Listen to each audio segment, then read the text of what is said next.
Hi everybody, Nathan Ronen, CFA here with another update for candidates who are in the CFA program at level 1 or level 2. This question comes across my desk all the time. I get emails about this, phone calls about this, text messages about this from candidates who have completed their level 1 program, and it could have been a few years ago, it could have been recently, and they're now looking to take the level 2 exam, and they want to know, do they need to go back and refresh themselves on everything that was in the level 1 program, and does level 2 really build on level 1? If this is important to you, or you've asked this question, or you want to know the answer, continue listening, and also press the subscribe button now and the notifications bell so that you can continue to receive these updates on a weekly or bi-weekly basis as I post them on YouTube and other forms of social media.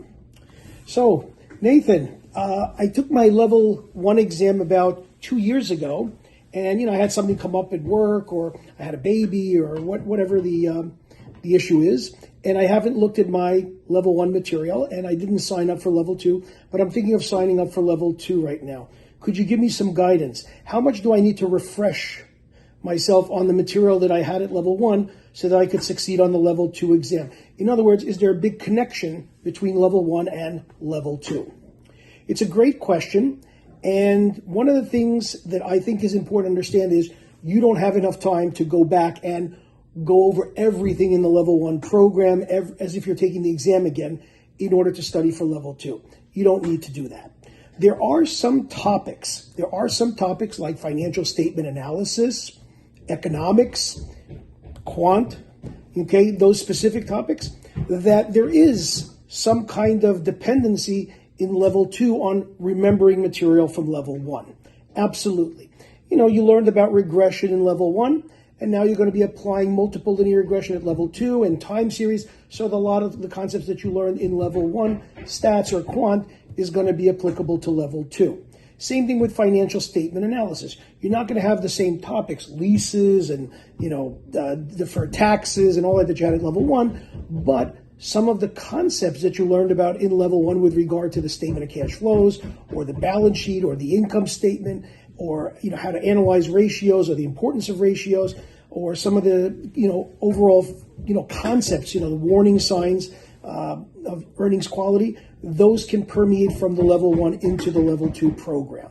Absolutely. Same thing with economics. Economics, you learned in level 1 about currency exchange rates. So you're going to see that again at level 2.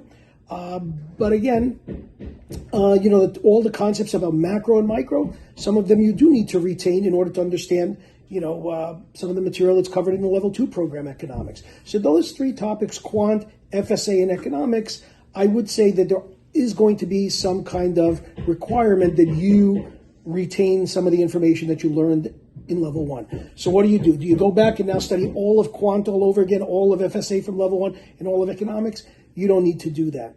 In fact, when you're working with me, and I can't speak for other prep providers, but for myself, what I do is when I create the videos and the lectures for level 2, I do a sort of quick, cut to the chase review of what you learned at level 1 so that you can make the connection to level 2. I also do that with fixed income, with duration and convexity, and then the spreads and, the option adjusted spread, the Z spreads. And I basically remind you of what you learned at level 1 so that you can easily glide into level 2. So you don't really have to worry about going and reading all of that stuff again and refreshing your memory. So if you've been out of the program for a little while, 1 year, 2 years, 5 years, 7 years, after level 1 and you're now trying to pick up level 2, then I would just suggest that you don't really need to go back and look at everything in the level 1 program. Whatever is repetitious from level 1, I will definitely do it in the level 2 program, and anything that builds on knowledge from level 1, I will review as well to refresh your memory on that from level 1 so that you can easily glide into the level 2 program. Remember, level 2 program is not going to be so objective as you had at level 1, objective questions. It's going to be more about valuing assets, valuing fixed income, valuing equity, valuing real estate, whatever, valuing derivatives, valuing alternative investments. That's going to be the core of the level 2 program. So no, you don't really need to go back and refresh your memory on every little thing in the level 1 program. I would definitely, if you're interested in working with me, take a look at my website. You could see how I do different things, free cash flows at level 2, which is also covered in level 1. And you can decide on whether we are a good fit. My website is chalkandboard.org. That's CHALK&AND, board, BOARD, chalkandboard.org. And that should help you out tremendously. And you can also look at some of the videos that I have on the YouTube channel. If you're a level 3 candidate, yes, there is some material from level 1 and level 2 that you need to have retained for level 3. Again, like duration, convexity, the spreads, and all that. And again, I cover that in my level 3 videos, and I have these like bonus videos called review of the concepts from level 1 and level 2, which people find very helpful. Okay, so that's what I wanted to say to you. Again, don't worry, focus on level 2.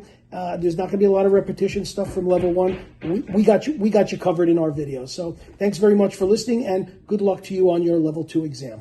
Bye-bye.